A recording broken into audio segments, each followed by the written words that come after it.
Et salut les gars, c'est Well. Aujourd'hui, on va parler de l'Iveco Urbanway de 2017. Un engin qui mesure 18 mètres de long. On est en train de les parcourir actuellement 2,50 m de large et 3,30 m de hauteur. On va aller tout de suite regarder le tableau de bord et vous allez voir que dessus, évidemment, il y a un indicateur de vitesse, mais il y a aussi un contour, ce qui est vraiment très bien. C'est peu répandu. C'est appréciable. En tout cas, moi, pas d'indicateur de rapport engagé, mais on va faire avec. Alors, l'engin, une petite spécificité, il fait 18 mètres de long et il est articulé. Donc, il y a 3 essieux. Et entre le dernier essieu et celui qui suit, bah, il y a une articulation. Cette articulation, lorsqu'on rencontre des dos d'âne, il faut absolument penser à surélever le bus, sans quoi vous allez frotter les éléments mécaniques avec la chaussée et ça peut vraiment générer des dégâts qui peuvent coûter plusieurs milliers d'euros. Ça va très très vite. En fait, je crois qu'on avait parlé d'une dizaine de milliers d'euros. J'en suis pas sûr, mais je crois que c'était de cet ordre-là. En tout cas, on fait attention au matériel. Et donc, c'est un engin. Alors, je vais vous donner des chiffres qui sont des chiffres que j'ai eu du mal à trouver, mais à chaque fois, j'ai pris les chiffres minimum. Donc, voilà. Donc, au minimum, voilà, cet engin fait 19 tonnes. La cylindrée du moteur est de 7,8 litres. Il développe 330 chevaux pour 1300 Nm de couple. Il y a un réservoir de GPL de 1280 litres. Il peut transporter 172 personnes avec 43 places assises. Alors 172, moi je vous le dis, je pense que c'est vraiment voilà, la donnée théorique sur le papier. Maintenant dans la réalité, quand le bus est blindé, en fait il y a plus que ça, hein. Je pense qu'on est à plus de 200 personnes, on doit être à 220, quelque chose comme ça, quoi. Voilà. Donc en termes de confort, on a un siège qui est réglable dans tous les sens. En plus, il est équipé d'une paire d'accoudoirs. Et on a même la possibilité d'avoir une ventilation dessus qui souffle soit de l'air chaud, soit de l'air frais. On n'a pas l'option siège massant, mais on apprécie déjà ces petites attentions. Le volant est réglable lui aussi dans toutes les directions. Ce qui va changer par rapport à une voiture, c'est que les amplitudes de réglage n'ont rien à voir. C'est vraiment des très grosses amplitudes, hein. Bon, c'est pareil aussi pour le siège. Et on arrive du coup à trouver une position qui nous correspond à peu près. On a le réglage des rétroviseurs extérieurs qui est électrique. Quand ça fonctionne, on est très content. Et si ça fonctionne pas, et ben on bouge nos fesses et puis on va aller bouger les miroirs à la mano, à l'ancienne. Et puis voilà, on va perdre un petit peu de temps, mais ça par contre, on est obligé de le faire, hein, sinon c'est inconduisible parce que la conduite de ce genre de véhicule se fait énormément avec les rétroviseurs. Pour vous donner un ordre d'idée, on est à 50% à regarder ce qui se passe dans les rétroviseurs pour placer en fait l'engin par rapport à la chaussée, aux autres véhicules qui nous dépassent, qui sont garés, etc., etc., et pouvoir faire des gyrations sans arracher une voiture ou un poteau ou même rouler sur quelqu'un en montant sur le trottoir, hein. Voilà. Donc les rétroviseurs, c'est essentiel. Ce que vous devez entendre malheureusement, c'est le bruit, et ça nuit hein, vraiment au confort. En fait, voilà, toutes les aspérités de la route, elles remontent dans l'habitacle, hein. Ça va faire vibrer des éléments qui, certains, vont entrer en résonance, et ça génère donc un bruit qui est assez important. Les gens qui sont dans le bus, pour discuter, ils vont devoir lever la voix, etc., etc. Et tout ça, ça génère un brouhaha qui est fatigant pour le conducteur et aussi pour les passagers. Mais bon, les passagers, généralement, ils passent au maximum 40 minutes dans le bus, alors que la personne qui travaille, elle y passe, je dirais grosso modo, entre 6 et 9 heures. Donc voilà. Le volant, lui, dessus, il y a une direction assistée. Vous voyez qu'il est assez grand quand même. On a un volant 3 branches, donc d'un point de vue esthétique, moi j'aime bien. Ça fait un peu sportif, entre guillemets. Par contre, l'assistance de direction, je trouve qu'elle aurait pu être plus importante. Et c'est vrai que quand on conduit 9 heures ce véhicule, à la fin de la journée, on est content que ça se termine. Donc là-dessus, ouais, ça pourrait être mieux. Et là, c'est plus les lois de la physique, hein, c'est vraiment, je pense que ça pourrait tout simplement être réglé assez facilement. En termes de performance, là, vous voyez qu'on évolue à 70 km/h. Hein, pour un bus, c'est une vitesse qui est bridée. La différence entre un bus et un autocar, c'est que dans un autocar, toutes les personnes qui sont dans l'autocar doivent être assises et avoir une ceinture de sécurité bouclée. Là, dans un bus, on peut être à la fois debout ou assis et il n'y a aucune ceinture de sécurité, pas même pour le conducteur. Donc voilà, ça c'est pour ce qui est de la législation, donc ça nous impose une vitesse bridée à 70. Et vous voyez que le contour, lui, il est à 1750 tours par minute, sachant que le ralenti, il se situe à 500 tours par minute. Ça veut dire qu'on a une plage exploitée sur le moteur qui est de 1250 tours. Ça paraît étroit, mais comme la boîte, évidemment, elle est très très longue, c'est une boîte 5, et bah du coup, bah, comme le couple aussi est énorme, on évolue comme ça, de 0 à 70, sans difficulté, quoique, je vais parler un petit peu des performances.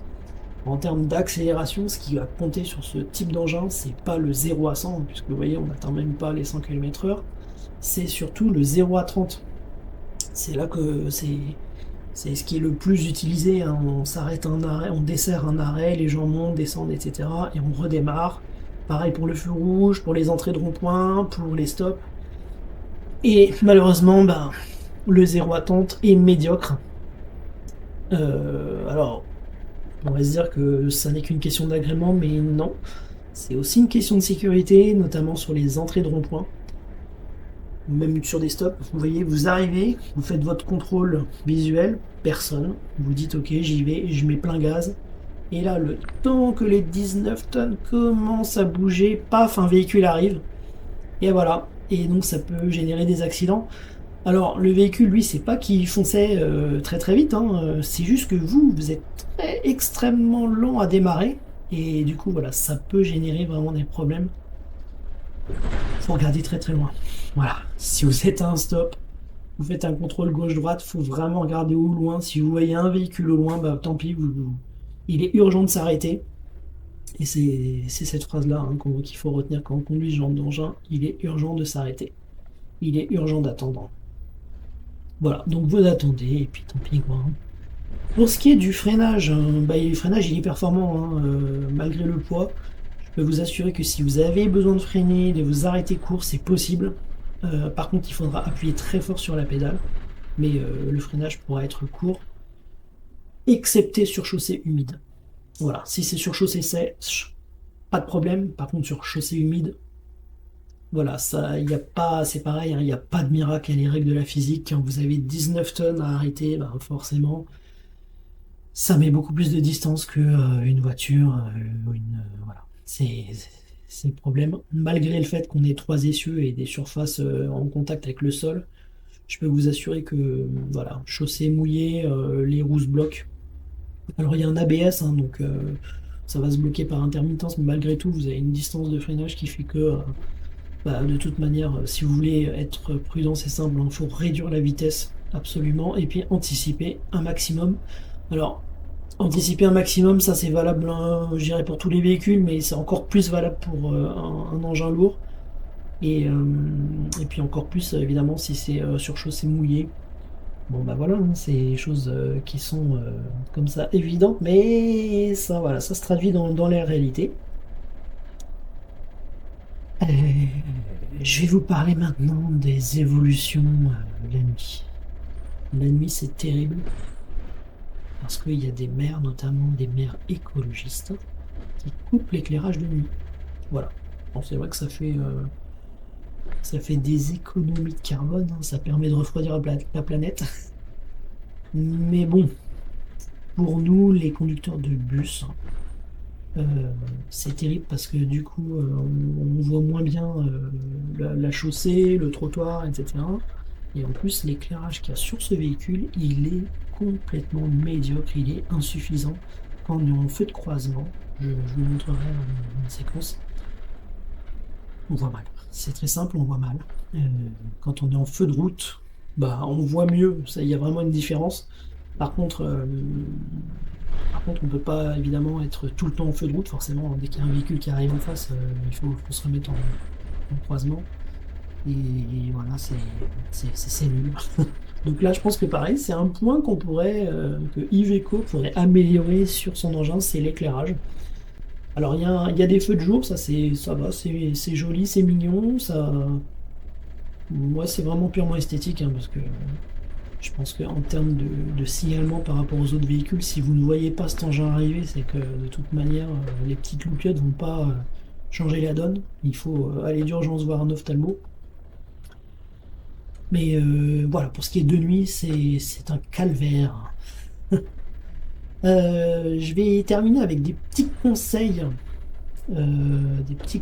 mais d'abord, je vais vous parler du confort pour les passagers. C'est inverse par rapport aux conducteurs. Alors, comme il y a des passagers qui peuvent être debout, l'idéal c'est que le véhicule démarre tout doucement. Comme ça, les gens peuvent rester debout, ne pas avoir l'équilibre mis à mal. Et là-dessus, du coup, bah, c'est excellent. Et pareil pour le freinage, hein, plus le freinage est doux et plus c'est confortable pour les usagers.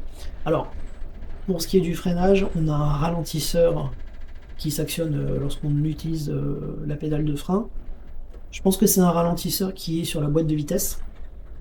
Et c'est pas un ralentisseur électrique, ça c'est sûr. Il est efficace, il ralentit bien l'engin et en même temps il est progressif.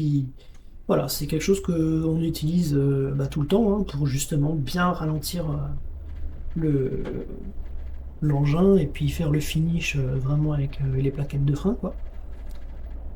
Voilà, donc là-dessus, c'est le confort. Maintenant, les petits conseils que je vais vous donner, notamment pour vous qui êtes, je pense la plupart, vous êtes automobiliste ou motard. Bah, si vous voyez que vous avez un engin, un gros engin comme ça, je pense que c'est valable aussi évidemment pour les transports de marchandises et puis pour les tracteurs, enfin voilà. Dans des situations où vous croisez des engins très volumineux et vous voyez que le croisement est difficile. Moi, le conseil que je vous donne, c'est de vous arrêter le plus tôt possible et de vous serrer vers la droite. Voilà. De cette manière-là, dans un premier temps, vous dites ouais, je m'arrête, mais ça me fait perdre du temps. Non, je vous assure que non, vous n'allez pas perdre de temps parce que la personne qui arrive en face avec son engin lourd, elle va pouvoir continuer sur sa lancée et faire sa manœuvre. Souvent, c'est pour tourner à droite ou à gauche.